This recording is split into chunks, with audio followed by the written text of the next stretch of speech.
नमस्कार दोस्तों, स्वागत है आज की इस वीडियो में। दोस्तों, आज की इस वीडियो में हम बात करेंगे payment and settlement system act और एनआई एक्ट के बारे में। यानी कि जब आपका ईएमआई बाउंस होता है और जब आपका चेक बाउंस होता है तो दोनों पे कौन कौन से लॉ अप्लाई होते हैं। खासतौर पर कोर्ट से जब चेक बाउंस का, ईएमआई बाउंस का नोटिस आता है या सम्मन आता है, आप कह सकते हैं, काफ़ी लोग उसको नोटिस कंसीडर करते हैं लेकिन वो होता सम्मन है।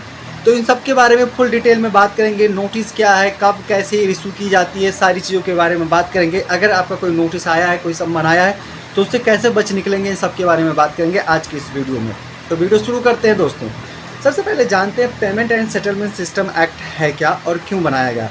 2007 में payment and settlement system act को बनाया गया था जिससे ये हो सके, क्योंकि उससे पहले 2007 से पहले क्या होता था, अगर किसी को लोन लेना होता था तो उसको चेक देना होता था। अब ये बहुत ही मुश्किल काम था कि चेक बंदा कहाँ से लेके आए।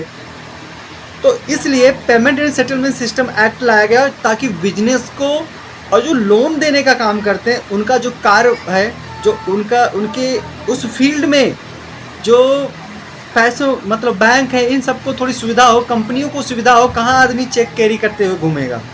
और most of person who live in India they don't have a check, how they get the loan, that's very important point। मतलब जिसके पास चेक, काफ़ी लोग हैं इंडिया में ऐसे लोग जिनके पास चेक है ही नहीं, नॉर्मल बैंक अकाउंट यूज़ करते हैं, लेकिन पैसे तो उनको भी चाहिए। तो अपने टॉपिक पर आते हैं। जो payment and settlement system act जब बनाया गया, इससे पहले एनआई एक्ट था। तो एनआई एक्ट के लिए चेक चाहिए होता था। कोई भी पहले क्या होता था, कुछ समय पहले जब आपको लोन चाहिए तो चेक, ब्लैंक चेक आप जो पार्टी होती थी वो ले लेती थी, या जो बैंक होता था, फाइनेंस कंपनी होती ले लेती थी। लेकिन अब ऐसा नहीं होता ना, अब हर किसी को मिल जाता है, क्योंकि अब payment and settlement system act आ गया है। अब ये काम कैसे करता है, जैसे आपने कहीं से कोई चीज़ फाइनेंस करवाया, कहीं किसी बैंक या फाइनेंस कंपनी से कुछ फाइनेंस करवाया, लोन लिया। अब आपका जो payment and settlement system act के थ्रू क्या होता है, जब आप लोन लेते हैं तो आपके अकाउंट में जिसके आप होल्डर होते हैं वो कंपनी भी हो सकती है और एक इंडिविजुअल पर्सन भी हो सकता है। तो जब आपने लोन लिया और हुआ क्या, उसी समय आपके अकाउंट में ओटीपी के माध्यम से ऑनलाइन वेरिफिकेशन के माध्यम से ईसीएस एक्टिवेट कर दिया जाता है। आप कह सकते हैं नेच भी होता है, ईसीएस, नेच, और इसके बाद भीम, ये से बहुत सारे ऑनलाइन ट्रांजेक्शन हैं जो national payment corporation of India से लिंक होते हैं। वहाँ पे सारे रजिस्टर्ड होते हैं, क्योंकि जो ऑनलाइन पेमेंट होता है, खासतौर पर जो यूपीआई पेमेंट होता है, उसको national payment corporation of India deal करती है। तो जब नेच या ईसीएस आपके अकाउंट में एक्टिवेट कर दिया जाता है तो हर ईएमआई का जो डेट आएगा, उस डेट पर आपकी जो ईएमआई होगी वो डिडक्ट हो जाया करेगी आपके अकाउंट से। ईसीएस का काम यही होता है। अब होता क्या है, और हाँ ध्यान रहे, जब आप लोन लेते हैं आपके अकाउंट में ईसीएस एक्टिवेट किया जाता है तो वहाँ पे एक एग्रीमेंट भी होता है, वो भी ऑनलाइन होता है। बस ओटीपी डाला, आधार वेरिफिकेशन के माध्यम से हो जाता है। तो उस समय एग्रीमेंट भी होता है, काफ़ी लोग भूल जाते हैं। क्लाइंट आते हैं, उनसे पूछा जाता है क्या आपके साथ कोई एग्रीमेंट हुआ था, वो कहते हैं मुझे तो पता नहीं, याद नहीं, लेकिन होता है। अकाउंट वेरिफिकेशन सब कुछ होता है, उसके बाद में आपको लोन या फाइनेंस करवा पाते हैं।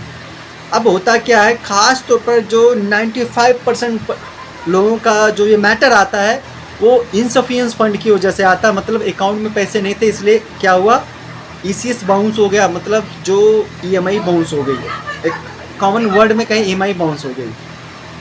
पार्टी नोटिस भेजती है, पार्टी कोई भी हो सकती है, आपका फाइनेंस कंपनी हो सकता है जो फाइनेंस आपको प्रोवाइड करवाते हैं, या फिर कोई बैंक हो सकता है। अब जब ईसीएस बाउंस हो गया तो उसके जो फुल डिटेल वीडियो बनेगी, तो जल्दबाजी मत कीजिए। उसके जो कस्टमर केयर होते हैं या उसके जो एजेंट होते हैं वो आपको कांटेक्ट करते हैं। और जैसे ईसीएस बाउंस होता है, हम क्या करते हैं, गलती, सबसे बड़ी गलती यही करते हैं, ईसीएस बाउंस होते हैं तो हम आउट ऑफ रीच हो जाते हैं, फ़ोन नहीं उठाते हैं, रिप्लाई नहीं करते हैं, फिर दूसरा ईसीएस बाउंस होगा, ये प्रक्रिया चलता रहा, क्योंकि एक महीना पहला बाउंस हो, दूसरा अगले महीने बाउंस होगा, तीसरा। तो जब बैंक या क्या कहते हैं, जो फाइनेंस कंपनी, तो उसको लगता है कि ये आदमी आउट ऑफ रीच हो गया है और फ़ोन का कोई रिप्लाई नहीं कर रहा, कोई मेल नहीं आया है उसका, तब वो लीगल प्रोसीडिंग स्टार्ट करते हैं। तो जो लीगल प्रोसीडिंग होता है, ईएमआई बाउंस होने के 30 दिन के अंदर लीगल नोटिस भेजते हैं। Section 25 of payment and settlement system act 2007 के तहत, शॉर्ट में पासा 2007 कह सकते हैं। तो इसके बाद क्या होता है, आपने कोई रिप्लाई नहीं किया नोटिस का, उस कुछ समय जो कूलिंग पीरियड होता है इंतज़ार करेंगे, उसके बाद वो मैटर केस डाल देंगे। अब केस की सुनवाई कौन करेगा, सबसे महत्वपूर्ण चीज़ होता है। तो इस केस की सुनवाई या तो फिर मेट्रोपॉलिटन मजिस्ट्रेट कोर्ट करेगी, चीफ मेट्रोपॉलिटन मजिस्ट्रेट कोर्ट के यहाँ आपका केस फाइल होगा। मेट्रोपॉलिटन मजिस्ट्रेट की जो कोर्ट होती है वो आपके केस की सुनवाई करते हैं। एक थाने में 3 मेट्रोपॉलिटन मजिस्ट्रेट कोर्ट होते हैं और एक चीफ मेट्रोपॉलिटन मजिस्ट्रेट कोर्ट होते हैं, या फिर आपके केस की सुनवाई chief judicial magistrate first class करेंगे। जुडिशियल मजिस्ट्रेट फर्स्ट क्लास आपके केस की सुनवाई करेंगे। यह आपका हो गया कौन आपके केस की सुनवाई करेगा, आपका मैटर वहीं पे चलता है। तो आगे बढ़ते हैं। सम्मन आएगा कोर्ट, जब कंप्लेन फाइल होगा सम्मन इशू किया जाएगा कोर्ट द्वारा, आप वहाँ पे भी नहीं जाते हैं, एक बार 2 बार। फिर वारंट इशू होता है, उसके भी अलग अलग प्रोसीडिंग होते हैं, नॉन बेलेबल इशू होगा या बेलेबल वारंट इशू होगा, फिर भी नहीं गए तो ये प्रोसीड होता है। अब भाई जब वारंट होगा तो फिर पुलिस आपको लाएगी, कोर्ट में पेश करेगी, फिर प्रोसीडिंग चलता है। चेक बाउंस जो मैटर होता है वो एनआई एक्ट के तहत आता है, उसमें भी सेम होता है। अब चेक बाउंस के मैटर पर डिस्कस करने से पहले हम थोड़ा समझ लेते हैं जो payment and settlement system act है, जैसे कि मैंने बताया सेक्शन 25 के तहत कंप्लेन होता है। और दूसरी बात यह है, इसमें अगर कोई कंपनी का अगर ईएमआई बाउंस हो जाता है तो उसके लिए दूसरा सेक्शन होता है। एक बार मैं आप लोगों को बताना चाहूँगा, अगर ये क्राइम है जो कोई कंपनी करती है, सेक्शन 27 के तहत ऑफेंस बाय कंपनी, कोई company committed, if any company committed any like offence like EMI bounce, सारी प्रोसीडिंग ऐसे चलती है, लगभग सेम होता है। लेकिन ध्यान रहे, कोई कंपनी अगर ऐसे क्राइम करती है तो वहाँ पे ये देखा जाता है कि जिस समय उस कंपनी का ईएमआई बाउंस हुआ या चेक कोई बाउंस होता है तो उस समय उस कंपनी का डायरेक्टर कौन था, कौन रिस्पॉन्सिबल था, डेली जो डीलिंग का काम करता था वो कौन डायरेक्टर करता था। वहाँ पे जाएंगे तो बहुत बड़ा हो जाएगा, तो ये चीज़ होता है। बट अगर आप लोग रिक्वेस्ट करेंगे, अगर कमेंट करेंगे तो इस पर भी बना दिया जाएगा कि कंपनी का क्या नियम है, क्योंकि ऐसे बहुत सारे केसेस हमें देखने के लिए मिलेंगे जहाँ पे किसी कंपनी का चेक बाउंस हो जाता है। उसके बाद होता क्या है, इसमें एक डायरेक्टर, जिस डायरेक्टर को पार्टी बनाया तो कहते भाई मैं तो उस समय कारभार नहीं देख रहा था, मैं डायरेक्टर तो हूँ, क्योंकि एक कंपनी के कई सारे डायरेक्टर हो सकते हैं, लेकिन मैं कुछ देख नहीं रहा था। तो ये चीज़ ध्यान रखिए। अब आपका जो चेक बाउंस होता है कुछ, तो चेक का भी समझ लो, दोनों payment and settlement system act और नेगोशिएबल इंस्ट्रूमेंट एक्ट 1881 दोनों एक दूसरे के जुड़वा भाई हैं, बहुत ज़्यादा अंतर नहीं है। अब फ़र्क क्या होता है, चेक बाउंस का जो मैटर होता है वो 138 एनआई एक्ट के तहत चलता है, और इसमें अगर कोई कंपनी अपराध करती है चेक बाउंस का तो इसमें सेक्शन 141 के तहत ऑफेंस बाय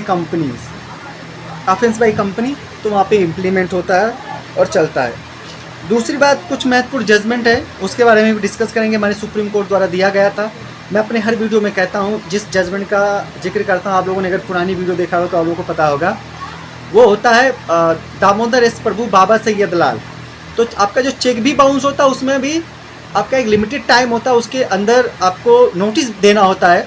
कंपनी आपको नोटिस देती है, या जिसको आपने चेक दिया था नोटिस देगा 30 दिन के अंदर, वो 15 दिन इंतजार करेगा। अगर नोटिस का रिप्लाई नहीं आता या पेमेंट नहीं होता है फिर वो केस फाइल करेगा। कहाँ केस फाइल होगा, इसका दोनों का एक ही है, मेट्रोपॉलिटन मजिस्ट्रेट कोर्ट में आपका केस चलेगा या जुडिशियल मजिस्ट्रेट फर्स्ट क्लास के यहाँ चलेगा। ठीक है, तो इतनी बात क्लियर हो गई। अब आगे बढ़ते हैं, आपका केस चलने लगेगा, फिर आप सम्मन इशू होगा, आप नहीं जाएंगे, फिर वारंट इशू होता है, ये सारा प्रोसेस सेम होता है। और अब हम बात कर रहे थे जजमेंट की, जैसे कि अभी मैंने बताया थोड़ी देर पहले, सुप्रीम कोर्ट का 2010 का जजमेंट है, दामोदर एस प्रभु बाबा सैयद लाल। इस जजमेंट में सुप्रीम कोर्ट ने कहा था कि देखिए, जो चेक बाउंस या ईएमआई बाउंस का मैटर होता है उसको किसी भी स्टेज में सेटल कर सकते हैं, चाहे वो ट्रायल के समय हो, और ख़ास तौर पर अगर डेट के मतलब ट्रायल जब शुरू होने वाला था, मतलब पहली या दूसरी या तीसरी हेयरिंग में सेटल करते हैं तो बहुत अच्छी चीज़ है, उसको आसानी से सेटल किया जा सकता है। डिस्ट्रिक्ट कोर्ट में यानी कोर्ट में डिस्ट्रिक्ट लेवल पे आप 10% के साथ सेटल कर लीजिए, 20%, 15% हाई कोर्ट, 25%, 20% पे सेटल कर सकते हैं। और ये एक ऐसा अपराध है, केस है, जिसको किसी भी स्टेट में सेटल किया जा सकता है। तो ये चीज़ समझ गए। और इसके बाद में कुछ जजमेंट जानते हैं, जिसमें जो टाइम पीरियड होता है, जो मतलब कूलिंग पीरियड होता है 15 डेज, उसके बारे में इसमें महत्वपूर्ण प्रकार मतलब उस पर डिस्कस किया गया है, क्योंकि cooling period is very important for cheque bounce matter and EMI bounce matter. If the person file any case without waiting cooling period, मतलब बिना कूलिंग पीरियड वेट किए अगर कोई केस फाइल कर देता है तो उसका जो केस है, जो कंप्लेन है, उसको डिसमिस कर दिया जाएगा कोर्ट के द्वारा। देखिए, और चेक बाउंस होने का, EMI बाउंस होने, चेक खासतौर पर चेक बाउंस और EMI बाउंस होने के बहुत सारे रीज़न हो सकते हैं। सिग्नेचर मैच नहीं कर रहा, आपका अकाउंट सिग्नेचर कुछ और है, चेक सिग्नेचर कुछ और है, इनसफिशिएंट फंड है, या मटेरियल अल्टरेशन भी हो सकता है आपके अकाउंट में, जैसे कि आपके द्वारा जिस चेक को इशू किया गया था उस चेक में कुछ छेड़छाड़ किया गया, पेमेंट को चेंज किया गया, पार्टी का नाम चेंज किया गया, डेट को काट पीट किया गया, तब चेक बाउंस हो सकता है। ऐसे बहुत सारे रीज़न है, लेकिन 95% केसेस इसलिए बाउंस होते हैं, चेक बाउंस होते हैं, क्योंकि उसमें इनसफिशिएंट फंड होता है। इसके बाद अगर आप लोगों का कोई सवाल है तो कमेंट कर सकते हैं। चेक बाउंस का नोटिस आने पर घबराना नहीं है, एटलीस्ट कोर्ट में आपको रिस्पॉन्स करना है। नोटिस आता है, नोटिस का रिप्लाई कीजिए, आउट ऑफ रीच मत होइए, क्योंकि इससे आपका केस बिगड़ सकता है। अगर आपका पहला EMI बाउंस हो गया, दूसरा या आपका चेक बाउंस हो गया, कंपनी से बात कीजिए, जिसको चेक इशू किया गया उससे बात कीजिए और उनसे टाइम लीजिए। केस को कोर्ट तक पहुंचने मत दीजिए, आपका मैटर वहीं पे सॉल्व हो जाएगा। थोड़ा बहुत चार्जेस तो देना पड़ेगा, दे दीजिए, लेकिन कोर्ट में जाने के बाद में वकील के खर्चे हो गए, कोर्ट के खर्चे हो गए, ट्रैवल खर्चा हो गया, बहुत सारे खर्चे इकट्ठा हो जाते हैं, आपको परेशानी होती है मेंटली, फिजिकली, हर तरह से। तो ये एक बेहतरीन तरीका होता है अपने चेक बाउंस मैटर को सेटल करने का। आशा करता हूँ ये वीडियो आप लोगों को बहुत पसंद आया होगा। अगर आपका कोई सवाल है तो कमेंट कर सकते हैं। मिलता हूँ एक नई वीडियो में। बहुत बहुत धन्यवाद।